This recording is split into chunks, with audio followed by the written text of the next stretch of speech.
राकेश रोशन का बेटा ऋतिक जैसे ही थोड़ा बड़ा होता है वो चाइल्ड आर्टिस्ट के रोल करने लग जाता है। जब थोड़ा और बड़ा होता है तो अपने डायरेक्टर पापा को असिस्ट करने लग जाता है। अब जब एक्टिंग में ही जाना है तो इससे अच्छा सीखने का तरीका और क्या हो सकता है। और ऋतिक रोशन की पहली फिल्म से ये अंदाज़ा भी लग जाता है कि ये बंदा सीख के आया है। मेहनत दिखती है ऋतिक के काम में, फिर वो एक्टिंग हो या डांसिंग। फिल्म प्रोड्यूसर्स या डायरेक्टर के बच्चे अगर फिल्म में आ जाते हैं तो उसमें गलत क्या है।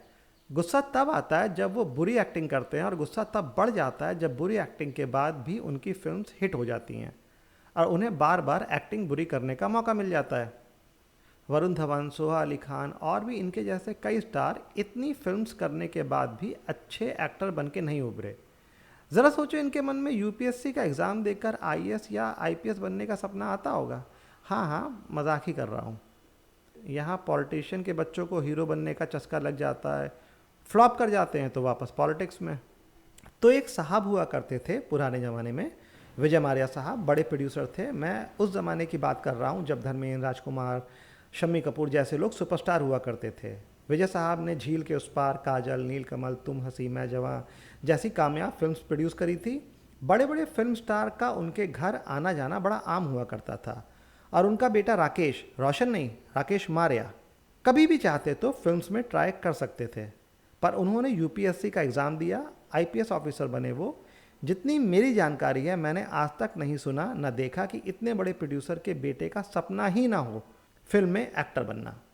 26/11/2008 मुंबई में आतंकवादी हमला होता है और अजमल कसाब पकड़ा जाता है और कसाब को इंटेरोगेट करने की जिम्मेदारी राकेश मारिया साहब को दी जाती है। कहा जाता है कसाब जैसे टेररिस्ट से इन्फॉर्मेशन निकलवा पाना आसान नहीं होता है और राकेश मारिया साहब इसी बात के एक्सपर्ट कहे जाते हैं। उन्होंने कसाब जैसे केस को सक्सेसफुली हैंडल करा। शीना बोरा जैसा high profile murder case investigate करने के दौरान ही उन्हें प्रमोशन देकर उस केस से हटा दिया जाता है। कहा जाता है कि इंद्रानी मुखर्जी से जुड़े लोग पॉलिटिकली कनेक्टेड थे और वो नहीं चाहते थे कि राकेश साहब शीना बोरा मर्डर केस में और डीप जाएं।